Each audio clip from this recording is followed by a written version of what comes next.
ጡሯን የገደላት አንበሳው ነውን?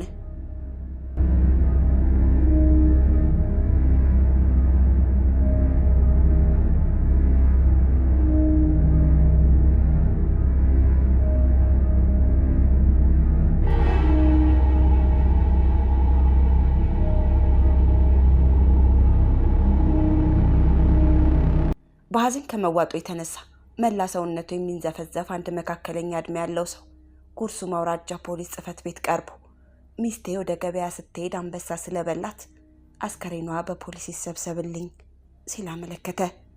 ከዚያ በኋላ በአውራጃው ፖሊስ አዛዥ ትዕዛዝ መሳሪያ የያዙ ፖሊሶችና መርማሪዎች በአስቸኳይ ወደ ስፍራው እንዲላኩ ተደረገ።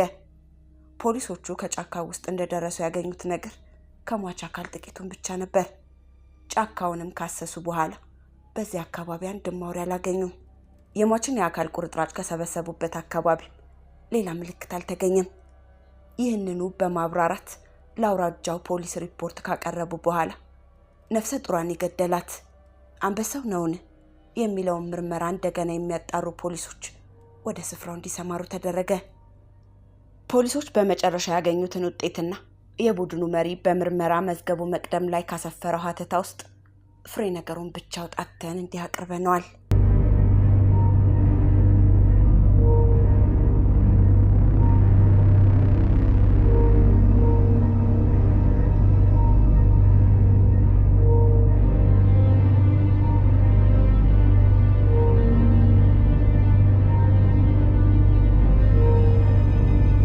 የጉርሱም አውራጃ ፖሊስ አዛዥ ቢሮ ከቢሮአቸው ካስጠሩኝ በኋላ በአንበሳ ተገድላለች የተባለችውን ሴት አስከሬን ለማንሳት የሄዱት ፖሊሶች ያቀረቡትን 4 ገጽ ሪፖርት አንብቤ እንድረዳ ሰጡኝ። ፖሊሶቹ የጃጎቤሳ ከሚባለው ቀበሌ የተላኩት ሐምሌ 5 ቀን 1960 ዓ.ም ነበር። ወደዚህ ቀበሌ እንዲሄዱ የተደረገውም በከራ አህመድ የተባለው ሰው ሚስቴን አንበሳ ገደለብኝ የሚል አቤቱታ በማቅረቡ የሟች ቤተሰቦች አስከሬኑን ሲያነሱ ምናልባት አንበሳ አደጋ እንዳያደርስባቸው እንዲከላከሉላቸውና ሌላም አስፈላጊውን እርዳታ እንዲያደርጉላቸው ታዘው ነበር።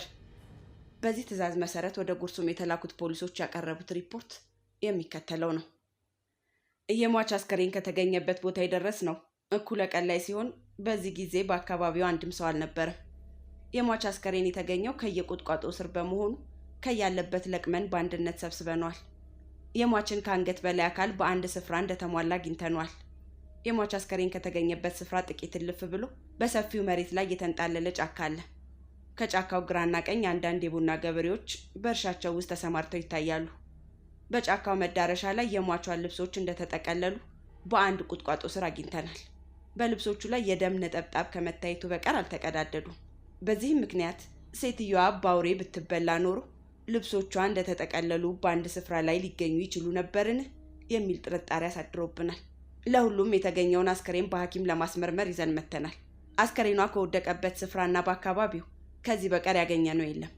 በእኛ አስተያየት ይህ ጉዳይ በጥብቅ ተመርምሮ የሴትዮዋ በአንበሳ መበላት መረጋገጥ ይኖርበታል ይላል።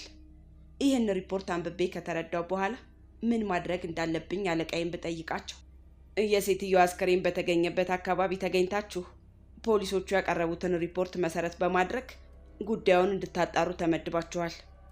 የተገኘው አስከሬን በሐኪም እንዲመረመር ወደ ሐረር ከተማ ዛሬውኑ ይላክ።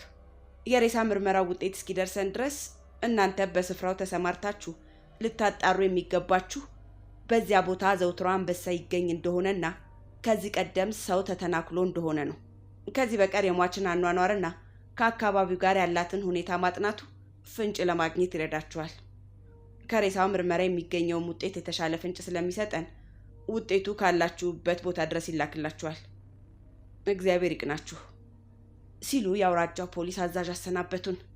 ከዚህ ትዕዛዝ በኋላ እኔና ጓደኞቼ ጃጎቤሳ ወደምትባለው ቀበሌ ጉዞ ቀጠልን።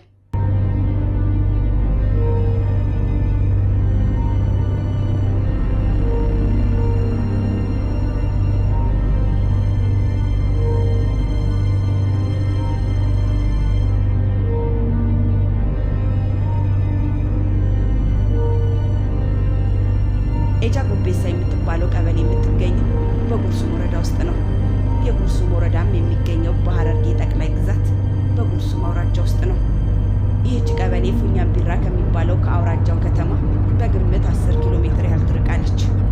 በኤጃ ጎቤሳ ቀበሌ ውስጥ የሚኖረው ስራው ግብርና ነው። ቡና፣ ጫት፣ ማሽላና ሌላም ሰብል በሰፊው ያበቅላል። ለዚህ ምርመራ የተሰማራ ነው በሐምሌ ውስጥ በመሆኑ የቀበሌው ህዝብ በግብርና ስራው ላይ ተሰማርቶ ነበር። ኤጃ ጎቤሳ እንደደረስን በመጀመሪያ ለማየት የፈለግነው የሟችን መኖሪያ ቤት ነበር። በግምት የ31 ዓመት ዕድሜ እንዳላት የሚነገርላት እመት ረሂማ ሸቡ አቶ በከር አህመድ ከተባለው የህግ ባሏ ጋር በትዳር የምትኖር ነበረች።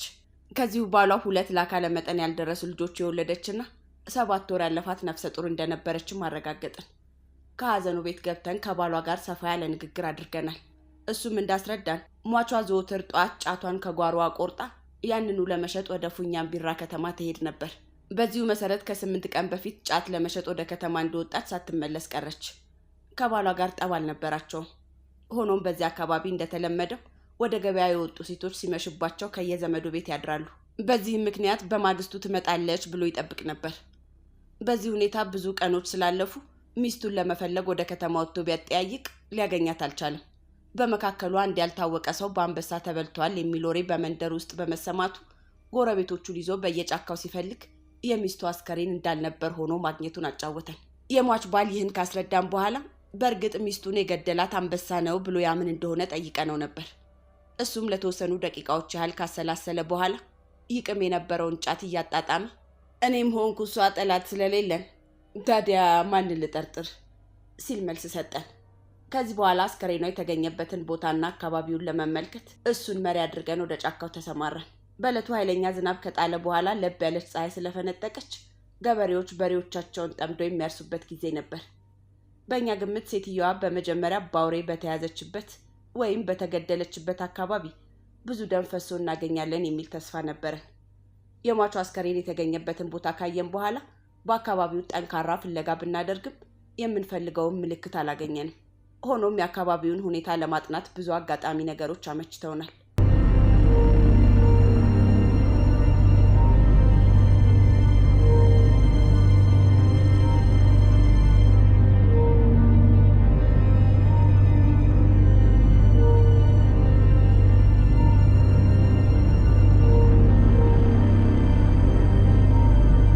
የሟቹ አስከሬን በተገኘበት አካባቢ ከሚያርሱት ሰዎች መካከል በመጀመሪያ ያነጋገርነው አህመድ የሱፍ የተባለውን ገበሬ ነበር።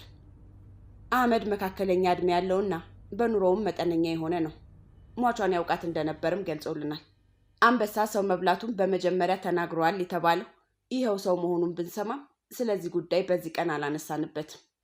እሱም እንደነገረን በዚህ አካባቢ አንበሳ አልፎ አልፎ ይታያል፣ ግን ሰው ተተናክሎ አያውቅም።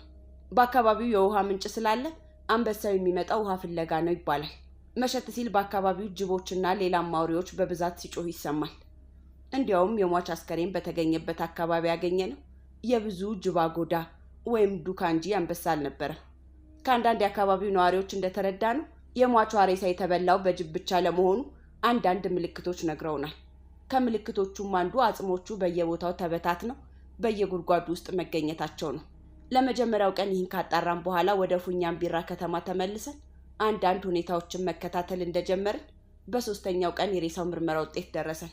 የተላከልን ሬሳ ምርመራ ውጤት እንደሚገልጸው የሟች ደንደስ ስለት ባለው ጠንካራ ነገር ተጎድቷል። እንዲሁም ከራሷ ቀኝ በኩል ጠጣር በሆነ በትር በመመታቷ የጭንቅላቷ አጥንት ተሰብሯል። የዚህም በትር ጥልቀት እስከ አንጎሏ ዘልቋል። በዚህም የተነሳ በአንጎሏ ውስጥ ከፍተኛ የደም መፍሰስ ደርሷል። ምንም እንኳን የሟቿ ሬሳ እንደተሟላ ባይደርሰንም የሟቿ ሕይወት ያለፈው በደረሰባት ጉዳት በጭንቅላቷ ውስጥ ደም በመፍሰሱ ነው ለማለት አስችሎናል ይላል። ይህን የመጀመሪያ ፍንጭ ካገኘን በኋላ አንድ የሚያጠራጥር ጥያቄ ገጠመን። ይህም በጭንቅላቷ ውስጥ ለፈሰሰው ደም ምክንያት የሆነው አንበሳው ያስከተለው አደጋ እንደሆነስ የሚል ነው። ይህንንም ለማጣራት የሬሳ ምርመራ ያደረገውን ሐኪም ቃል በቃል ለማነጋገር ስል ቡድኑን እዚያው ትቼ ወደ ሐረር ሄድኩ።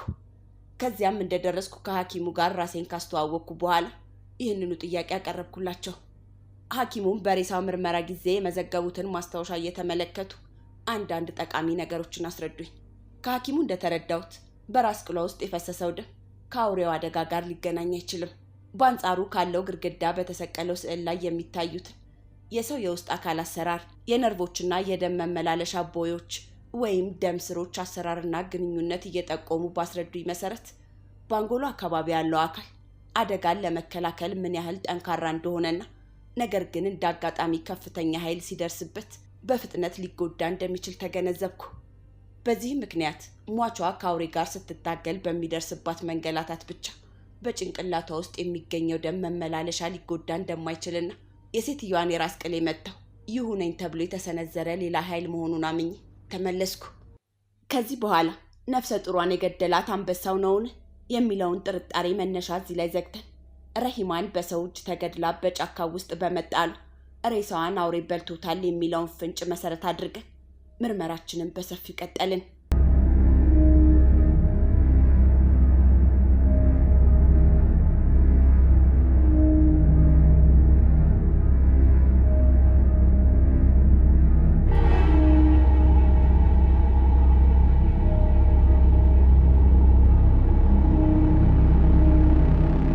ረሂማን በሰው እጅ ተገድላለች በሚለው ጥርጣሬ ብናምን በዚህ ወንጀል የምንጠረጥረው ሰው ለጊዜው አላገኘንም።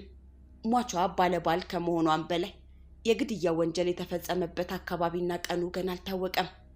ሟቿ ከቤቷ የወጣችው ሰኔ 26 ቀን ጠዋት ሲሆን ከዚያን ቀን ጀምሮ ወደ ቤቷ አልተመለሰችም። አስከሬኗም የተገኘው በ8ኛው ቀን ሐምሌ 4 ቀን ነው። ይህች ሴት የሞት አደጋ የደረሰባት ከቤቷ ወደ ገበያ ስትወጣ ወይም ከገበያ ወደ ቤቷ ስትመለስ እንደሆነ ገና ፍንጭ አላገኘንም። የሁለት ልጆቿ አባት የሆነው ባሏም የሚጠረጥረው ሰው እንደሌለ አስረድቶናል። ይህም በመሆኑ የራሂማንን አሟሟትና የገደላትን ሰው ለማወቅ ከመኖሪያ ቤቷ ጀምረን እስከ ፉኛምቢራ ከተማ ድረስ ያሉትን ሁኔታዎች ማጥናትና መመርመር ግድ ሆነብን። በዚህም ጊዜ በሚስቱ መሞት ሐዘን ያኮራመተውን ባሏንም ማተኮር ነበረብን።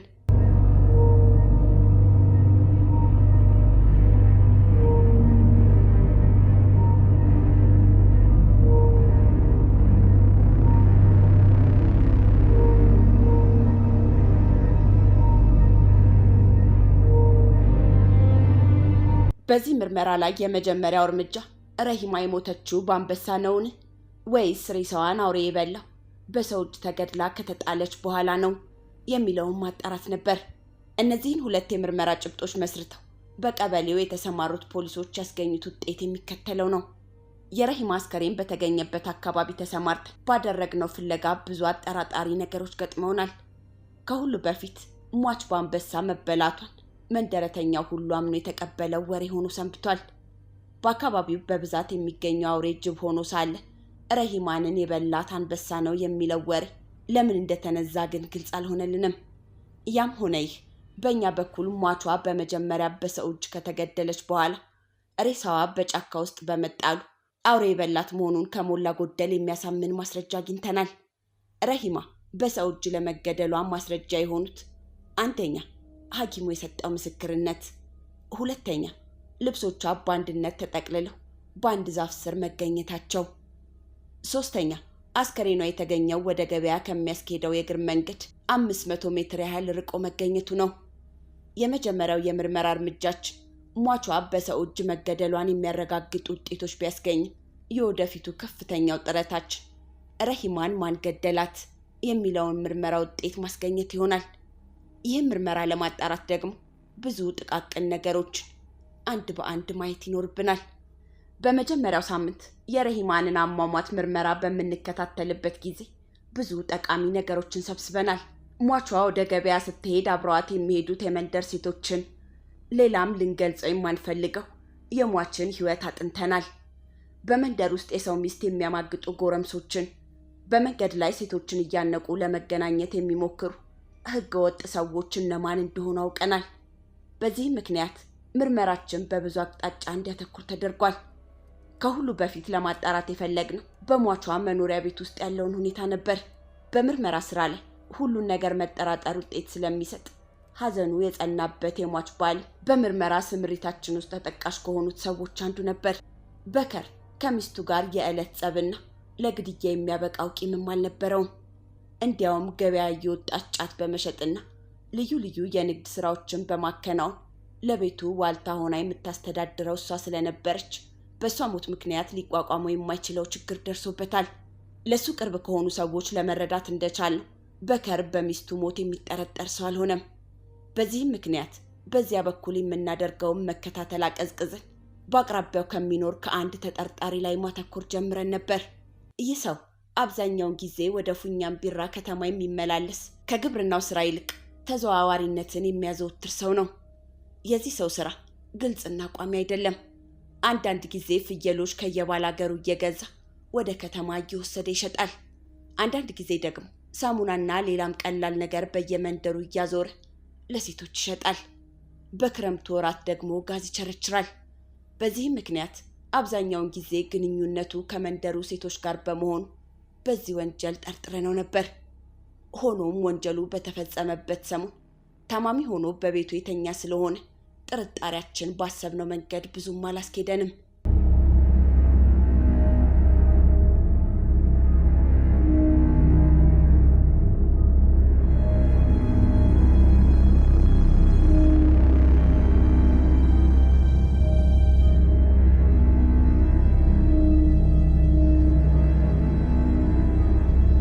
በዚህ ሁኔታ በሟቹ መኖሪያ ቤት አካባቢ ባደረግነው መከታተል ውጤት ካጣን በኋላ እንደገና ወደ ፉኛምቢራ ከተማ የጫት ገበያውን አካባቢ የምርመራ መነሻችን አደረግነው። በዚህም ጊዜ ለምርመራችን መነሻ ያደረግናቸው የሚከተሉትን ጥያቄዎች ነበር። ሟች ከቤቷ በወጣችበት ዕለት ወደ ገበያ የሄደችው ከነማን ጋር ነበር? በዚያን ዕለትስ በገበያ ውስጥ ታይታ ነበር ወይ? ከገበያ ወደ ቤቷ የተመለሰችውስ ከነማን ጋር ነበር? በገበያው ውስጥ የቅርብ ጓደኞቿ እነማን ናቸው? አዘውትራ የምትገባው ከማን ቤት ነው? የሚሉ ናቸው። የመጀመሪያው ጥያቄያችን የሟችን ባል በተከታተልንበት ጊዜ በመጠኑም ቢሆን የተመለከትነው ጉዳይ ነበር። ሟቿ ረሂማ ከቤቷ የወጣችው ሰኔ 26 ቀን 1960 ዓ.ም ከጠዋቱ 1 ሰዓት ላይ መሆኑ ባሏና ጎረቤቶቿ ቢያረጋግጡም ከቤቷ ስትነሳ አብሯት ሰው አልነበረም። በመንገድ ላይም ከማን ጋር እንደነበረች የሚያስረዳን ሰው አላገኘንም። ሆኖም በዚያን ዕለት በገበያ መዋሏን ማረጋገጥና ከነማን ጋር እንደተመለሰች ማወቅ ለዚህ ምርመራ ፍንጭ የሚሰጥ እርምጃ መሆኑ ግልጽ ስለነበር ይህንኑ አቅጣጫ ጠንከር ባለ ሁኔታ ተከተል ነው። በገበያ ውስጥ ከሟቿ ጋር ጫት የሚሸጡ በርከት ያሉ ሴቶች አሉ። እነዚህ ሴቶች ምናልባት በጥቅም ምክንያት ሟቿን አስገድለዋት ይሆናል የሚል ጥርጣሬም ነበረን። ሆኖም በቅርብ የሚያውቋትና የሚያግባቧት አንዲት አሮጊት እንደገለጹልን ሟቿ ከማናቸውም ጋር ጸብ አልነበራትም። ተግባቢ፣ ደግና ዝምተኛ ነበረች። ከቤቷ በወጣችበት በሰኔ 26 ቀን 1960 ዓ.ም በገበያ ውስጥ መዋሏን የገለጹልንም እኒሁ ሴት ነበሩ። ሴትየዋ እንደሚሉት ሟቿ ወደ ገበያ ይዛ የወጣችውን ጫት ሸጣ የጨረሰችው በጊዜ ነበር። ወደ ገበያው በምትወጣበት ጊዜ በመንገድ ላይ አንድ ገበሬ ጫት በዱቤ ገዝቷት እንደነበርና ይህም ሰው ገንዘቡን ከገበያ ስትመለሺ ትወስጃለሽ ስላለኝ ይህንኑ ለመቀበል ይሄዳለሁ በማለት ቀደም ብላ ከገበያ መነሳቷንም ገለጹልን። እንደ ሴትዮዋ አባባል ረሂማ ከቤቷ ወደ ገበያ በምትሄድበት ጊዜ ያገኛት አንድ ገበሬ ነበር። የጫቷን ዋጋ ለመቀበል ስትል ከገበያ ስትመለስ ከዚህ ሰው ጋር መገናኘት ነበረባት። ሆኖም ይህ ሰው ማን መሆኑ ለጊዜው ባይታወቅ በሟቿ መኖሪያ ቤትና በፉኛምቢራ ከተማ መካከል ከሚገኙት ገበሬዎች አንዱ መሆኑ ግልጽ ስለነበር እሱኑ ለማወቅና ለመከታተል ወሰንን። ስለ ሟቿ ያገኘነው የመጨረሻ ፍንጭ ከቤቷ ወጣች በተባለችበት ዕለት በገበያ ውስጥ መታየቷንና በዚያን ዕለት ወደ ቤቷ መመለሷ ብቻ መሆኑ ነው። በዚህም ምክንያት እንደገና ከፉኛምቢራ ከተማ ወደ ሟቿ መኖሪያ ቤት ፊታችንን ስንመልስ ረሂማ ወደ ገበያ ስትሄድ በዱቤ ጫት የሸጠችለት ገበሬ ማን ነው የሚለውን ጥያቄ መሰረትን።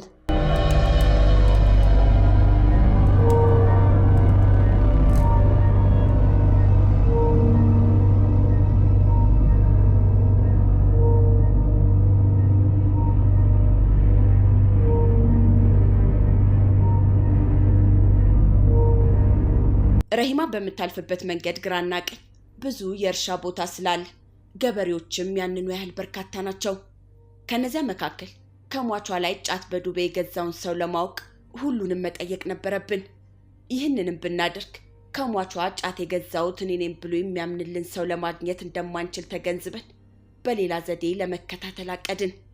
በዚህ ጊዜ የረዳንን ከብቶች ይጠብቅ የነበረውን አንድ እረኛ አጋጠመን። ይህ ልጅ እንደረዳን የምንቆጥረው የሚከተሉትን ፍንጮች ሳያወላውል ስለገለጸልን ነው። እንደ ልጁ አባባል ከሆነ ረሂማ ከገበያ እንደተመለሰች መንገዷን አሳብራ የሄደችው አህመድ የሱፍ ከሚባለው ገበሬ ዘንድ ነበር። ጫቱን በዱቤ የገዛት አህመድ የሱፍ መሆኑ ነው። እንደሚታወቀው አንድ ያልታወቀ ሰው በአንበሳ ተበልቷል የሚለውን ወሬ በመጀመሪያ ያመነጨው አህመድ የሱፍ ነበር።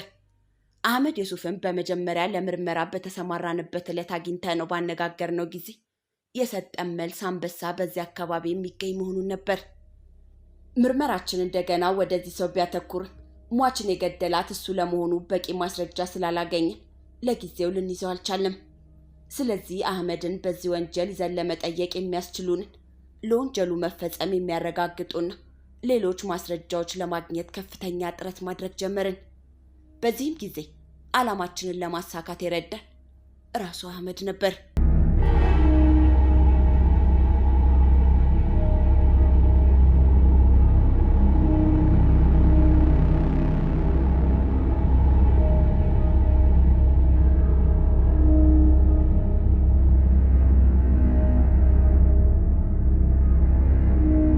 አህመድን በአንድ ሌላ ሰው አማካኝነት አስጠይቀን በሰጠው መልስ ሟቿ ወደ ገበያ ስትሄድ ጫት የሸጠችለት መሆኑንና ከገበያ ስትመለስም የጫቱን ዋጋ ለመቀበል ከሱ ዘንድ መታ እንደነበር ተናግሯል። ይህን ወሬ ካገኘን በኋላ ሁኔታውን እንዲያስረዳን ያዝነው። በመጀመሪያ ሁሉንም ነገር ካደን። እኛም ጫት በዱቤ ለመግዛቱና ገንዘቡንም ለመቀበል ከገበያ ስትመለስ ወደሱ ዘንድ መሄዷን ገለጽንለት። ይህን የሚክድ ከሆነ ማስረጃ የምናቀርብበት መሆኑንም ነገር ነው። ቆየት ብሎ የጫቱን ጉዳይ በማመን ሟቿ ወደ ገበያ ስትሄድ ጫት የሸጠችለት መሆኑንና ገንዘቡንም ከገበያ ስትመለስ እንደሚሰጣት ቃል ስለገባላት ማታውኑ ተመልሳ የጫቱን ዋጋ 1 ብር ተቀብላ መመለሷን አስረዳን። ተጠርጣሪው አህመድ ይህን በሚናገርበት ጊዜ ይርበተበታል። የሚሰጠውን ቃልም እርስ በርሱ ያማተዋል። እኛም አንበሳ ሰው በልቷል የሚለውን ወሬ ለመጀመሪያ እንዴት እንዳመነጨው ጠየቅ ነው። እሱም አንበሳ ሰው ሲበላ ባይኑ ያየ መሆኑን አስረዳን። ከዚህ በኋላ ነው ወደ ፍሬ ነገሩ እየመራን ሄደው። እሱም ሟቿ ከኔ ዘንድ መጣ ገንዘቧን ተቀብላ ስትሄድ አንበሳ ሲይዛት የጩኸት ድምፅ አሰማች። እኔም ሜንጫዬን ወይም ስለት ያለው መቁረጫ ይዤ ለእርዳታ ብሄድ አንበሳው ሲበላ ታየሁ። እንዳላስጥላት ለህይወት ይፈራሁ አለን። ሜንጫውን አሳየን አልነው። ሜንጫው በእርሻው አካባቢ ከሚገኝ አንድ ዛፍ ስር እንደቆመ ስለነበር ወዲያውኑ አቀረበልን። በሜንጫው ላይ የደረቀ ደም ነጠብጣብ ስለነበረበት ወደ ፖሊስ ላብራቶሪ እንዲላክና ደሙ የማን እንደሆነ እንዲመረመር ፊቱ ትዕዛዝ ሰጠው። በዚህ ጊዜ አይኖቹን ባዝለው ሰውነቱ በድንጋጤ ተውጦ እየተንቀጠቀጠ ሁሉም ነገር ከአላህ የሚሰወር ባለመሆኑ አጋልጦኛልና ላስረዳችሁ አለን። በአካባቢያችን በብዛት ተሰብስቦ የነበረውን ህዝብ ገለል እንዲል አድርገን ከ3 ያላነሱ ሽማግሌዎችን ምስክሮች በመያዝ የአህመድ የሱፍን ቃል መቀበል ጀመርን። አህመድ ቃል ከመስጠቱ በፊት ውሃ እንዲሰጠው ጠየቀ። ጥሙን አረካ። ከድንጋጤው የተነሳ ውሃ ጥም የሚመላለስበት መሆኑንም ነገረን። እሱ እንደሚለው የፈጸመው ድርጊት አላህ የማይፈቅደውን ስለሆነ ይህን መቅሰፍት ያዘዘበት መሆኑን ያምናል። እንደ እምነቱ ከሆነ አህመድ በአላህ ፍርድ ወዲያውኑ የሚሞት መሆኑን ገልጾልናል። እኛም ተከሳሹ መረበሹን በማወቃችን ካጽናና ነው በኋላ እረፍት እንዲያገኝ ጊዜ ሰጠ ነው። እሱ ግን ድርጊቱን እስካልተናዘዘ ድረስ እረፍት ሊያገኝ እንደማይችል ስለገለጸል ወዲያውኑ የሚከተለውን ቃል በፍቃዱ ሰጠ።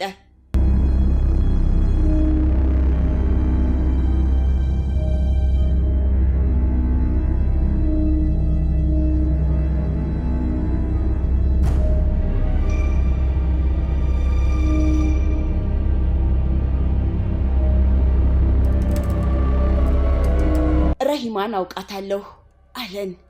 ይህን ከተናገረ በኋላ ለጥቂት ደቂቃዎች ጸጥ አለብን።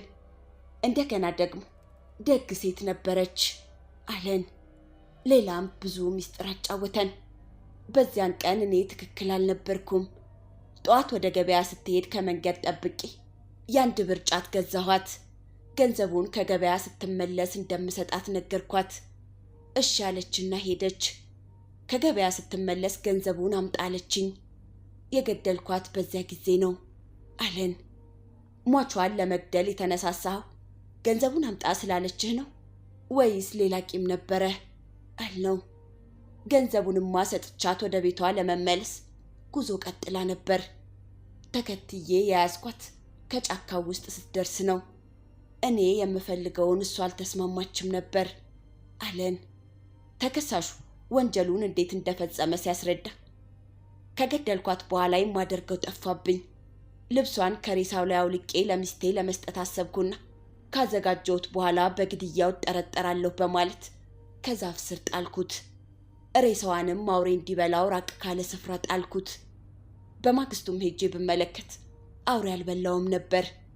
እስከ 3 ቀን ድረስ ከጠበቅኩ በኋላ እንደገና ሄጄ ብመለከት አውሬ ተከፋፈለው መሆኑን አረጋገጥኩ። ከዚያ በኋላ አንበሳ ሰው በልቷል የሚል ወሬ አሰራጨሁ።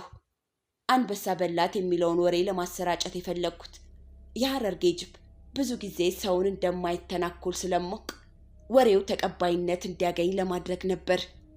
የሟቿ መቀነት ላይ ተቋጥሮ ያገኘሁትን 3 ብር ከቤት ወስጄ ከጣሪያ ውስጥ ደብቄዋለሁ አለን።